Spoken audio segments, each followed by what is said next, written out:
నైరుతి రుతుపవనాలు దేశవ్యాప్తంగా విస్తరించడంతో తెలుగు రాష్ట్రాల్లో వర్షాల మోత మోగుతోంది.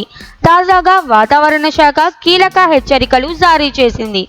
బంగాళాఖాతం, అరేబియా సముద్రంలో ఒకేసారి ఏర్పడిన 2 అల్పపీడనాల ప్రభావంతో రానున్న 3 రోజులు వరుసగా వర్షాలు పడతాయని ప్రకటించింది. తెలంగాణ, ఆంధ్రప్రదేశ్లోని పలు జిల్లాలకు వాతావరణ శాఖ యెల్లో అలర్ట్ జారీ చేసింది. గంటకు 30 నుండి 40 కిలోమీటర్ల వేగంతో ఎదురుగాలులు, మోస్తారు నుంచి భారీ వర్షాలు, పిడుగులు, మెరుపులతో కూడిన వర్షాలు కురుస్తాయని తెలిపింది. ఆంధ్రప్రదేశ్లో శ్రీకాకుళం, విజయనగరం, పార్వతీపురం, అల్లూరి జిల్లా ప్రాంతాల్లో భారీ వర్షాలు పడే అవకాశం ఉంది.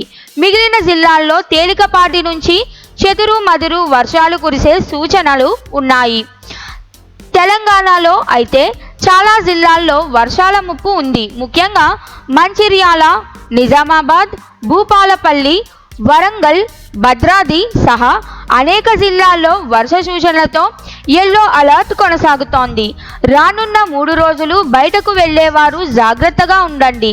అధికారిక వెదర్ అప్డేట్స్ను పలు మూలాల నుంచి పరిశీలిస్తూ భద్రతా చర్యలు తీసుకోవాలని సూచిస్తోంది వాతావరణ శాఖ.